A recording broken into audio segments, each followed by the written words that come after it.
अस्सलाम वालेकुम friends. Last class में हमने चैप्टर नंबर 15 स्टार्ट किया था। इसमें हमने कुछ टॉपिक्स देखे थे, लाइक इसमें हमने ऑपरेटिंग साइकिल के बारे में देखा था। ऑपरेटिंग साइकिल के बाद हमने इसमें कैश कन्वर्जन साइकिल के बारे में देखा था।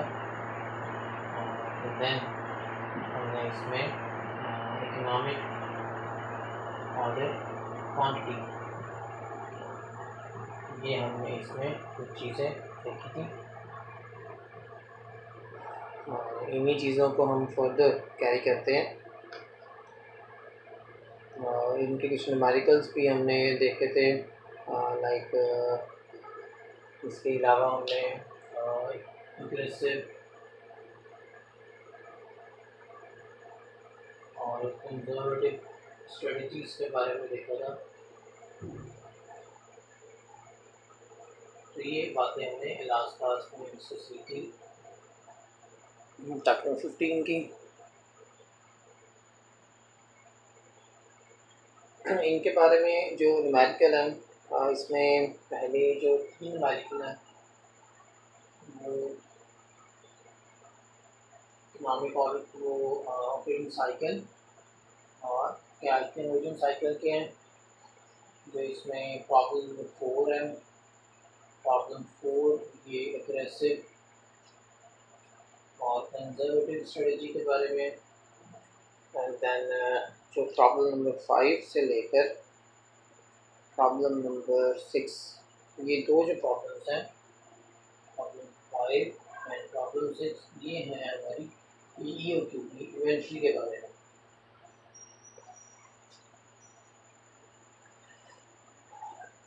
तो इन्वेंट्री की ये हमने operating cycle, cash conversion cycle की तो हमने प्रॉब्लम्स कर ली थी।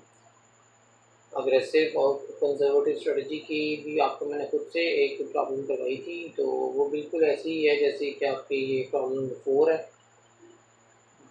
इन्वेंट्री की आपको मैंने एक खुद से एग्जांपल करवाई थी, तो इसके हम न्यूमेरिकल्स देखते हैं, प्रॉब्लम नंबर 5 और प्रॉब्लम नंबर 6। ये हम आज दोनों प्रॉब्लम्स की देखते हैं। वो आसान सी ही हैं, वैसी ही हैं जैसे आपने पढ़ी थी।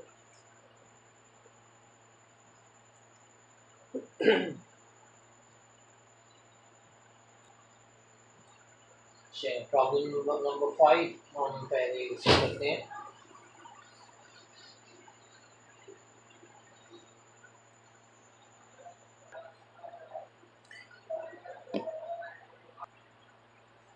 चलिए problem number 5,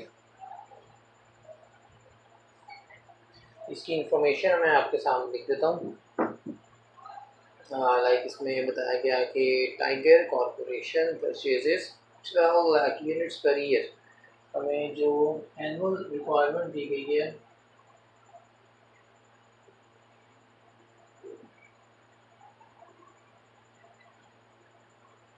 this is 12 lakh units,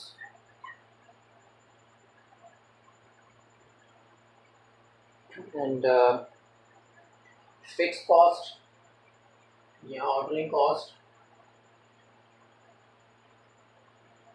ordering कह लें या फिक्स कह लें, फिक्स कॉस्ट पर ऑर्डर हमें दी गई है, दिस इज $25।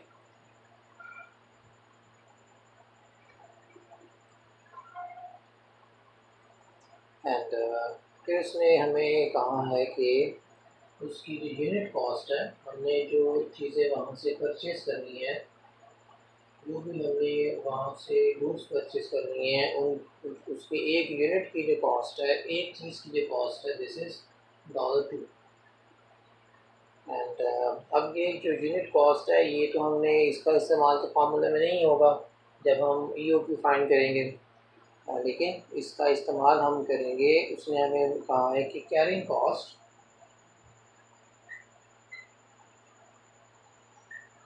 कैरिंग कॉस्ट कह लें या वेरिएबल कॉस्ट कह लें, carrying cost this is 27% of unit cost. ये जो हमारी कैरिंग कॉस्ट है, ये यूनिट कॉस्ट कितनी है? $2, इसका 27% है। तो अगर हम इसको सॉल्व करें तो ये 2 का 27% विल बिकम 0.54। तो ये हमारी वेरिएबल कॉस्ट या कैरिंग कॉस्ट आ जाती है। तो ये हमें इंफॉर्मेशन दी गई है इसमें प्रॉब्लम नंबर 5 में, और हमसे कहा गया है कि हमने फाइंड करना है EOQ, इकोनॉमिक ऑर्डर क्वांटिटी। भी हम करेंगे फाइंड करने के लिए हमारे पास फार्मूला वही जो हमने लास्ट क्लास में पढ़ा था, 2 into annual requirement into ordering cost,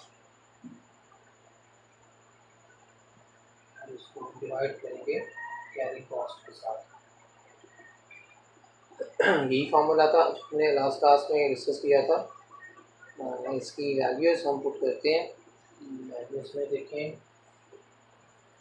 2 into annual requirement is 12 lakh, ordering cost is 25, and then carrying cost is 0.54। Simply इसको हमने सॉल्व करना है। सॉल्व करके देखिए हमारे पास आंसर क्या आता है। दिस इज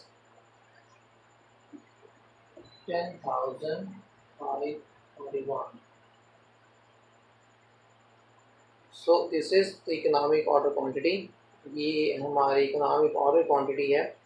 इस इकोनॉमिक ऑर्डर क्वांटिटी पे जो हमारी ऑर्डरिंग कॉस्ट है वो बराबर होती है कैरिंग कॉस्ट के, और जो हमारी टोटल कॉस्ट है वो क्या होती है? वो मिनिमम होती है।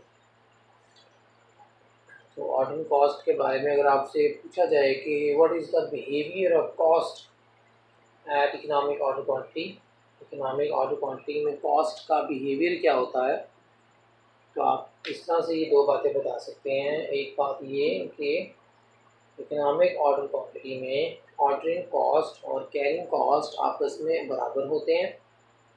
एंड सेकेंड, जो टोटल कॉस्ट होती है वो मिनिमम होती है, बाकी किसी भी ऑर्डर साइज के मुकाबले में वो सबसे कम होती है। चलें इसको नोट करें और फिर हम नेक्स्ट देखते हैं। ओके, इसको मैं इरेज करता हूँ और नेक्स्ट फिर हम प्रॉब्लम 6 देखते हैं।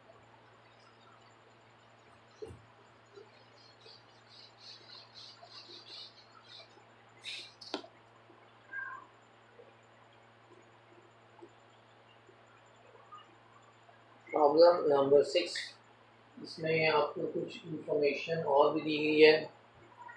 लाइक इसमें हमें, मैं क्वेश्चन ही रीड कर रहा हूँ, आप क्वेश्चन इसका देख लीजिए खुद। मैं इस क्वेश्चन का डाटा यहाँ पे बस लिख रहा हूँ। इसमें कहा गया कि Alex company uses 800 units of a product per year। तो एनुअल जो रिक्वायरमेंट हमें दी गई है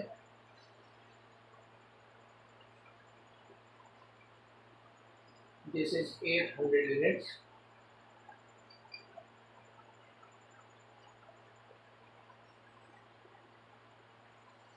एंड देन हमें इसकी ऑर्डरिंग कॉस्ट दी है।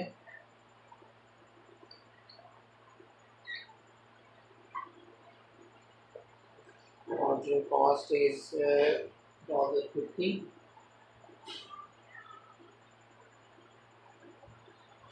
then carrying cost is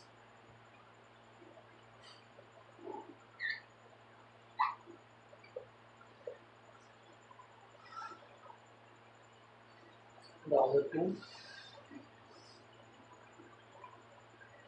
then देखिए इसने आपको मज़ीद इंफॉर्मेशन दी है। इसने कहा है कि it takes 5 days to receive a shipment after an order is placed।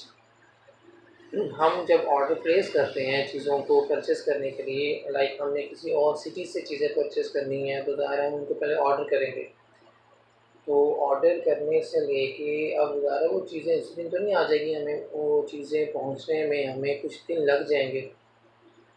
तो यही वो बता रहा है हमें कि जो हम ऑर्डर करते हैं वो चीज़ें हमें पहुंचती हैं तकरीबन कितने डेज़ में, इन 5 डेज़। ये 5 डेज़ क्या होता है, this is date of order, जिस दिन आपने ऑर्डर प्लेस किया, डेट ऑफ रिसीव, जिस दिन आपने चीज़ों को रिसीव कर लिया। उनका जितने दिन का डिफरेंस होता है वो आपको 5 दिन का दिया गया है और इन्हें कहा जाता है लीड डेज। जितने दिन आपको चीज़ों का ऑर्डर प्लेस करने से लेकर उसके बाद चीज़ें रिसीव करने तक जितने भी दिन आपको लगते हैं उन्हें कहा जाता है लीड डेज। तो आपको कहा गया है कि लीड डेज आर 5। देन उसने हमें एक और इन्फॉर्मेशन दी है, this is about safety stock.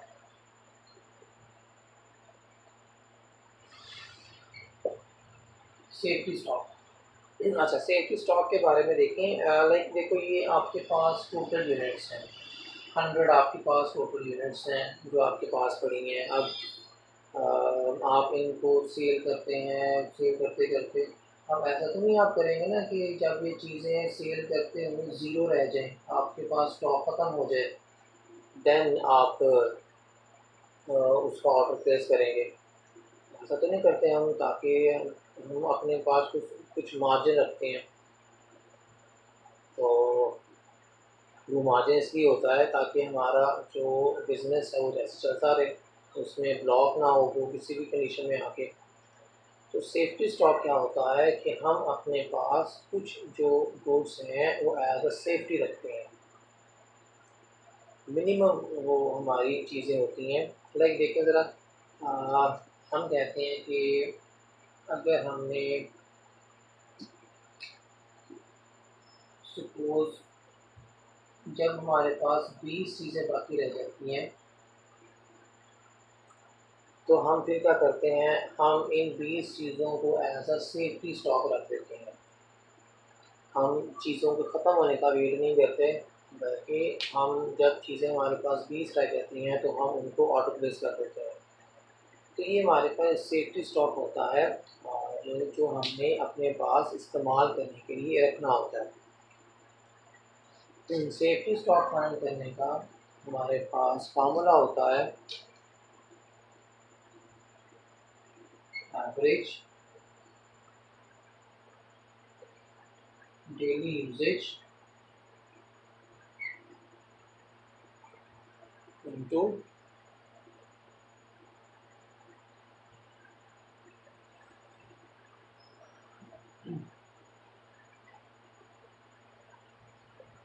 Safety days. हमने कितने दिन का अपने पास सेफ्टी स्टॉक रखना है, हमने 5 दिन के लिए रखना है, हमने 10 दिन के लिए रखना है। ये इसलिए होता है कि अगर फ्यूचर में आपको चीज़ें टाइम से नहीं मिलती, जैसे देखें आपको 5 दिन का सामान 5 दिन लगते हैं आपको ऑर्डर प्लेस करने में, अगर वो 6 दिन लग जाते हैं, 7 दिन लग जाते हैं, तो ऐसा तो नहीं कि आप वो बस 5 दिन तक कोई चीज़ इस्तेमाल करते रहें, बाकी छठे 7वें दिन आपको चीज़ें ही ना हो। तो अगर आप सेफ्टी स्टॉक, असल में क्या होता है कि अगर हमें चीज़ें पहुंचने में 5 दिन लीड डे से ज़्यादा लग जाते हैं, तो वो जो ज़्यादा दिन हमें लग सकते हैं उनके लिए अगर आपने अपने पास स्टॉक रखना है तो वो एक्स्ट्रा डेज़ के लिए जो आप अपने पास स्टॉक रखते हैं उसे कहते हैं सेफ्टी स्टॉक। ओके, एक बार दोबारा सुन लें, व्हाट इज सेफ्टी स्टॉक। हम अपने पास कुछ दिन की इन्वेंट्री एज अ सेफ्टी रखते हैं। किस मकसद के लिए रखते हैं कि हमें 5 दिन लगने हैं वहाँ से चीज़ें पहुँचने में। इन केस अगर 5 दिन से ज़्यादा लग जाते हैं तो हमारे पास स्टॉक ख़त्म हो जाएगा। हम जब ये 5 दिन हम इसलिए कैलकुलेट करते हैं ताकि इन 5 दिन की इन्वेंट्री हम अपने पास रख लें, लेकिन 5 दिन की इन्वेंट्री तो रख ली है और हम उसको इस्तेमाल कर रहे हैं इन 5 दिनों में। लेकिन अगर 5वें दिन चीज़ें नहीं पहुंचती तो फिर आपके पास तो कुछ होगा ही नहीं। 1 दिन और लग जाएगा, 2 दिन और लग जाएंगे तो आपका तो वह बिज़नेस का लॉस हो जाएगा। तो फिर हम क्या करते हैं, हम इस पर्पज़ के लिए कि अगर हमें चीज़ें पहुंचने में लीड डे से ज़्यादा दिन लग जाते हैं तो हमारे पास कुछ एक्स्ट्रा सामान पड़ा हो। वो जो एक्स्ट्रा सामान आपने अपने पास रखा होगा इस मकसद के लिए कि अगर लीड डे से ज़्यादा टाइम लगता है चीज़ें पहुंचने में, वो जो स्टॉक होगा उसे कहते हैं सेफ्टी स्टॉक। तो इस प्रॉब्लम में आपको कहा गया है कि जो हमने सेफ्टी स्टॉक रखना है वो हमने 10 दिन का रखना है। मतलब अगर 5 दिन की बजाय 15 दिन भी लग जाते हैं चीज़ें पहुंचने में तो आपके पास सामान पड़ा हो उन डेज में सेल करने के लिए। अब सेफ्टी स्टॉक हमें चाहिए 10 दिन का। डेली यूजेज कितना है, एक दिन का इस्तेमाल कितना है आपकी इन्वेंट्री का, वो आप क्या करेंगे। देखिए आपको एनुअल रिक्वायरमेंट दी गई है 800, इसको अगर आप 365 पे डिवाइड कर दें तो आपके पास एक दिन की रिक्वायरमेंट निकल आएगी। उस एक दिन की रिक्वायरमेंट को अगर आप 10 से मल्टीप्लाई करें तो हमारे पास क्या आ जाएगा, हमारे पास सेफ्टी स्टॉक निकल आएगा। तो ये अब कितनी है सेफ्टी स्टॉक, ये हम फाइंड करते हैं इसको मल्टीप्लाई करके।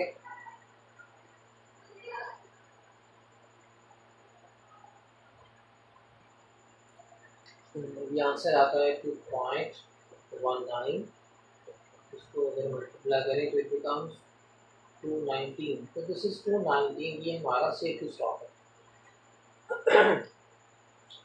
सो this is our complete data for the question.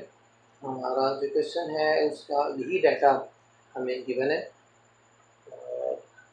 हमें एनुअल रिक्वायरमेंट दी गई है, हमें ऑर्डरिंग कॉस्ट दी गई है, हमें कैरिंग कॉस्ट दी गई है, हमें लीड डेज दिए गए हैं। लीड डेज क्या होते हैं, कितने दिन लगेंगे हमें चीज़ें पहुंचने के लिए, वो हमारे लीड डेज हैं। सेफ्टी स्टॉक क्या होता है कि अगर लीड डे से ज़्यादा दिन लग जाते हैं, 6 दिन, 7 दिन, 8 दिन, तो वो जो इजाफी दिन है उनके लिए भी हमारे पास कुछ स्टॉक होना चाहिए इन केस ऑफ इमरजेंसी। तो वो जो स्टॉक हम रखेंगे उसे कहा जाएगा सेफ्टी स्टॉक। सेफ्टी स्टॉक हम कैसे रखते हैं, हम पहले से ही डिसाइड कर लेते हैं कि हमने कितने दिन का सेफ्टी स्टॉक रखना है। तो हम इस क्वेश्चन में आपको कहा गया कि 10 दिन का आपने सेफ्टी स्टॉक रखना है और उसको मल्टीप्लाई करेंगे डेली यूज़ के साथ तो आपके पास आता है 219 यूनिट्स की 219 यूनिट्स, ये आपने एक्स्ट्रा साइड पे रख देने हैं। ओके, अब हम इसको देखते हैं कि हमें फाइंड क्या करना है। तो आपको फाइंड करने के लिए कहा गया है कि we need to find economic order quantity. हमें इकोनॉमिक ऑर्डर क्वांटिटी फाइंड करनी है। Formula you know 2 into annual requirement into ordering cost over carrying cost. The annual requirement is 800, ordering cost is 50, and then carrying cost is 2.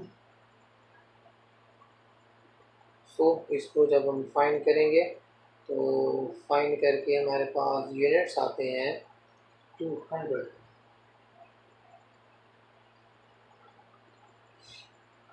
तो हमारा 200 का economic order quantity है। चलिए इसको यहाँ तक नोट करें। तो अभी इसकी और भी रिक्वायरमेंट्स हैं कुछ, वो हम फिर कैलकुलेट करते हैं। इसको आप नोट करें पहले। ओके, तो मैं सिर्फ इसको इरेज करता हूँ इकोनॉमिक ऑर्डर क्वांटिटी को, बाकी डाटा हमें चाहिए। तो इसमें एक और चीज़ आपको फाइंड करने के लिए कहा गया है, that is reorder point.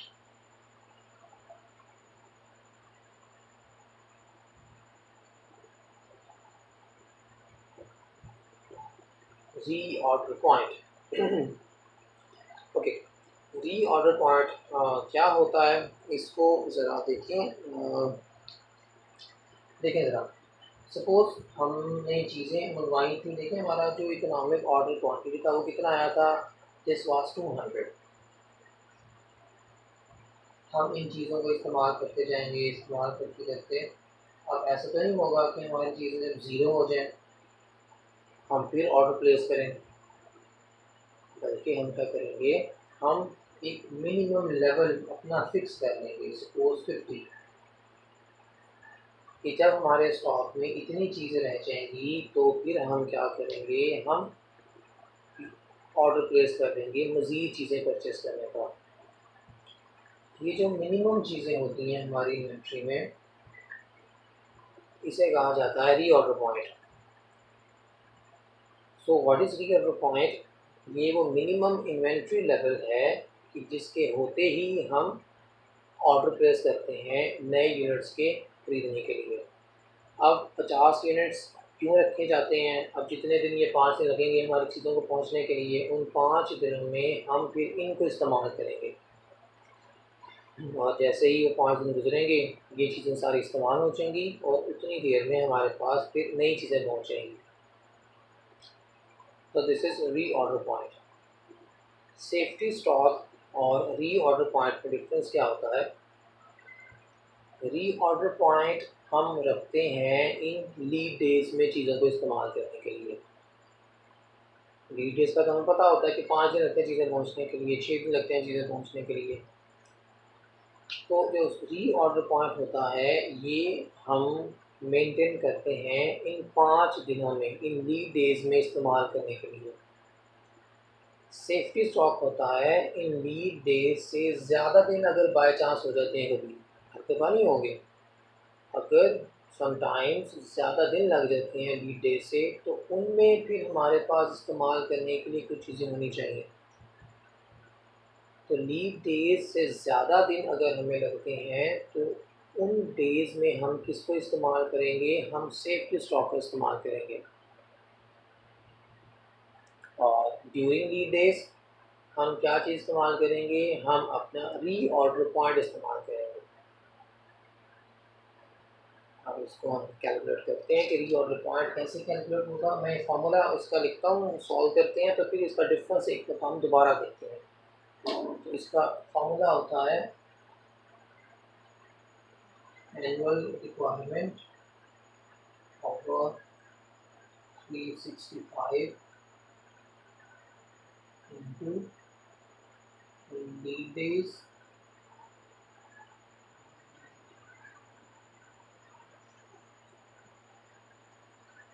plus safety stock.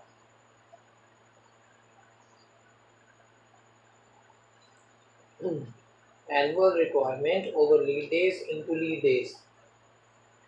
तो इसको हम सॉल्व करते हैं। एनुअल का हमारे पास है 800, 365, जब इनको हम डिवाइड करेंगे तो एक दिन का इस्तेमाल निकल जाएगा।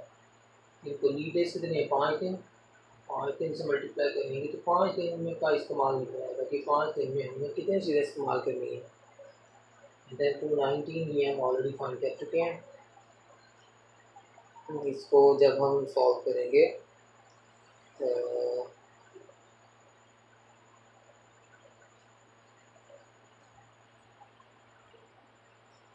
फ्रेंड्स ये हमने 21.9 आता है, ये हमने यहाँ पे तो लिखा हुआ है। ओके, तो इसको ऐड करके हमारा आंसर आएगा अप्रॉक्सीमेटली 11 और ये 21.9, इनको जब ऐड करेंगे तो इट विल बिकम 33। ये आ जाएगा हमारे पास री order point. So this is री order point and this is safety stock.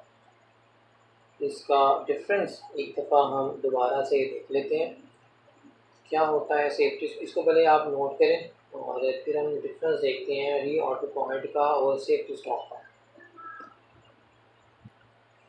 Okay, देखें ज़रा, सपोज़ ये आपके पास टाइम है कुछ डेज का 1 2 3 और 5 and 6 ओके।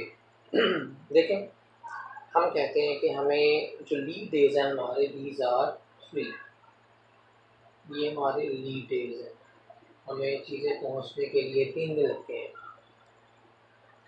अब हम क्या करेंगे, डेफिनेटली हमें फिर इन 3 दिनों के लिए कुछ ना कुछ चीज़ें अपने पास रखनी पड़ेंगी, ताकि जितने दिन में वो चीज़ें पहुँचें तो उतने डेज में हम उन चीज़ों को इस्तेमाल करते रहें। लेकिन हो सकता है कि कोई इश्यू हो जाए और 3 दिन से ज़्यादा दिन हमारे पे लग जाएँ। हर दफ़ा तो नहीं होगा, लेकिन मे बी समटाइम्स हमारे जो डिलीवरी है वो 3 दिन में ना हो, तो हमें फिर एक एवरेज सी फाइंड करनी पड़ेगी कि हो सकता है कि हमें कुछ मज़ीद दिन भी लग जाए। तो हम कहते हैं कि हमें 2 दिन मज़ीद लग सकते हैं, लाइक सेफ्टी स्टॉक। ये हमारा सेफ्टी स्टॉक या सेफ्टी डेज़ के नाम में।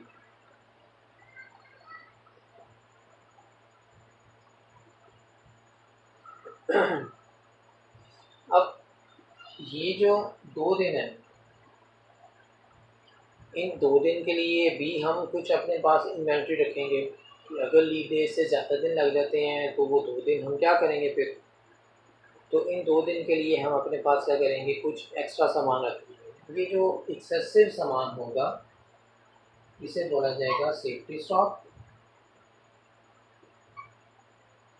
और ये देखें, ये सेफ्टी स्टॉक किसके लिए होता है, ये आफ्टर लीड डेज के बाद जितने दिन लग सकते हैं उसके लिए होता है। और ये टोटल ये 5 दिन, ये सारे 5 दिन, इसमें लीड डेज भी शामिल है, इसमें ये सेफ्टी स्टॉक भी शामिल है। इन सारे डेज के लिए हम जो स्टॉक अपने पास रखेंगे उसे क्या कहा जाएगा, उसे कहा जाएगा री ऑर्डर पॉइंट। ठीक है, तो सेफ्टी स्टॉक और री ऑर्डर पॉइंट का डिफरेंस क्या होता है। सेफ्टी स्टॉक ये लीड डेज के बाद एमरजेंसी डेज के लिए, और री ऑर्डर पॉइंट ये lead days plus safety stock, ये दोनों के लिए होता है। ओके, इसको देखिए यहाँ तक, एंड देन हम नेक्स्ट क्लास में फिर इस चैप्टर को फर्दर देखेंगे। Thank you.